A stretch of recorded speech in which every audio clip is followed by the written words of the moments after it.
Tahukah kalian, mengapa komunitas Yahudi berulang kali terusir dari Eropa?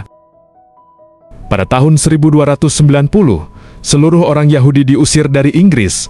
Lalu pada tahun 1306, mereka diusir dari Prancis. Dan akhirnya pada tahun 1930, mereka diasingkan dari Jerman, yang kemudian disusul oleh Portugal, Spanyol, dan Rusia. Mereka juga diboikot di Italia, dan bahkan berulang kali diusir dari setiap kota-kota di daratan Eropa.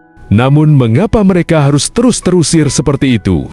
Pada masa itu umat Kristen banyak mempelajari fisika, seni, dan astronomi. Sementara itu, umat Islam menekuni matematika, kedokteran, dan sastra. Sementara itu berbanding terbalik dengan orang Kristen dan Islam masa itu. Orang-orang Yahudi justru bekerja dalam bidang keuangan. Mereka memberikan pinjaman uang dengan bunga yang sangat tinggi.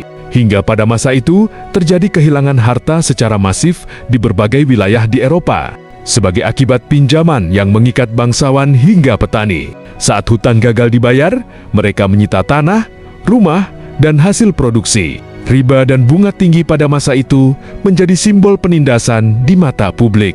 Dan ketika krisis ekonomi dan politik melanda, kemarahan masyarakat pun meledak, yang akhirnya berujung pada pengusiran paksa komunitas Yahudi dari banyak wilayah di Eropa. Dan puncaknya pada tahun 1933, mereka diperlakukan dengan cara tidak manusiawi oleh Jerman, yang manakala itu, Jerman memulai kampanye anti-Yahudi dengan mengusir mereka secara besar-besaran. Bahkan tidak cukup itu saja. Nazi yang waktu itu dipimpin oleh Hitler membinasakan sekitar 6 juta orang Yahudi dalam kampanye Holocaust. Dan hari ini, kita bisa melihat watak dan tabiat orang Yahudi di Palestina.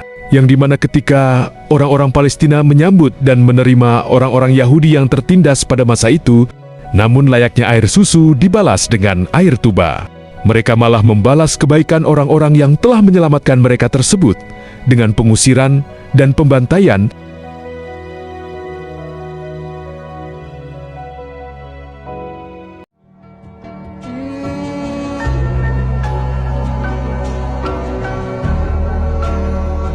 A determined move to show that Britain's hand will not be forced in framing a new policy for Palestine.